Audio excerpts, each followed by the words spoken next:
আওয়ামী লীগ কুত্তা লীগের সাহস হয়ে কীভাবে আজকে ওরা আমার আব্বুকে ধরছে, ধরা ওরা হচ্ছে আমার আব্বুকে জিজ্ঞাসাবাদ করছে, অনেক কিছু বলছে আমার আব্বুর, মানে মানে অনেক ছেড় দিতেছে।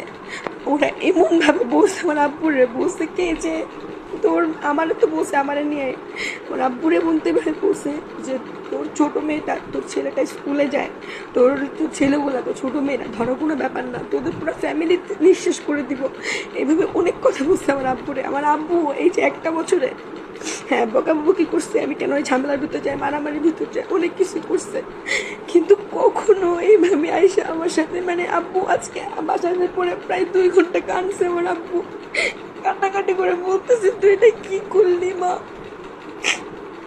তুই এটা কি করলি মা, তুই তুই তুই তোর জীবনটা কেন রিস্তে ফেলাইলি। আচ্ছা আমি তো চলে যাবো, ঠিক আছে, আমার কোথাও না কোথাও আব্বু ধরেন পাঠাই দিল, এখন আমি যদি আমি খুঁজতে চাই যে কোনো জায়গা থেকে খুঁজে বাই করতে পারবে, কিন্তু আমার বাবা আমার ভাই বোনের সেফটি কে দিবে। কেন হাতি ভাই বলছিল না যে প্রত্যেকটা চুলায় অভ্যুত্থানে যারা ছিল সবার সেফটি দিতে হবে, কিসের সেফটি দিতেছে, পুলিশকে কল দিলে বলে চিঠি করে রাখেন পরে স্টেপ নিব, খুন করার পর আইসা পুলিশ বিজেপি আর্মি রাষ্ট্রীয় চক্র শুরু করবে খুন করার পর আইসা। এটা হচ্ছে আমাদের বাংলাদেশের প্রশাসনের অবস্থা, যে খুন হওয়ার পর আইসা বলবে যে তুমি খুব হয়ে গেছে, আমাদের খুনিকে বের করা হয়েছে, ফাঁসি দিতেছি, এগুলা বলবে। সেটা হচ্ছে আমাদের বাংলাদেশ প্রশাসনের বর্তমান অবস্থা। আমি আসলে সর্বশেষ একটা কথা বলতে আসছি, আমি মারা যাবো না, আমি জানি, আমি জুলাই অভ্যুত্থানে অ্যাটেন্ড করছি, আমি মারা যাবো, আজকেও কালকেও আমি মারা যাব, কিন্তু আমার কথা হচ্ছে যে আমি কেন মারা গেছি এটা পুরো বাংলাদেশের মানুষ যেন জানে, সেটা তো অবশ্যই জানবে কেন মারা গেছি।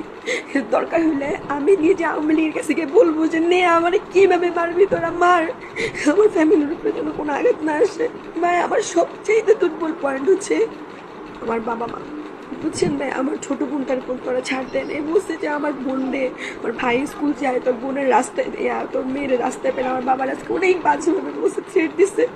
আচ্ছা আমাদেরকে না বলা হয়েছিল যে হচ্ছে আর কি যদি আওয়ামী লীগ প্রকাশ্যে কিংবা অনলাইনে কোনোভাবে থ্রেট দেয় তাহলে এটার বিরুদ্ধে প্রশাসন অনেক স্টেপ নিবে, সার্ভার ক্যাম্প স্টেপ নিবে। আমাকে তো প্রতিনিয়ত আমাকে ফেসবুকে 1 বছর ধরে আপনার থ্রেট দেওয়া হয়েছে, কিন্তু আজকে এভাবে থ্রেট দেওয়ার পর আমি যখন পুলিশকে কল। দৈনিক বাংলাদেশ মিডিয়া, সত্যের সন্ধানে সারাক্ষণ।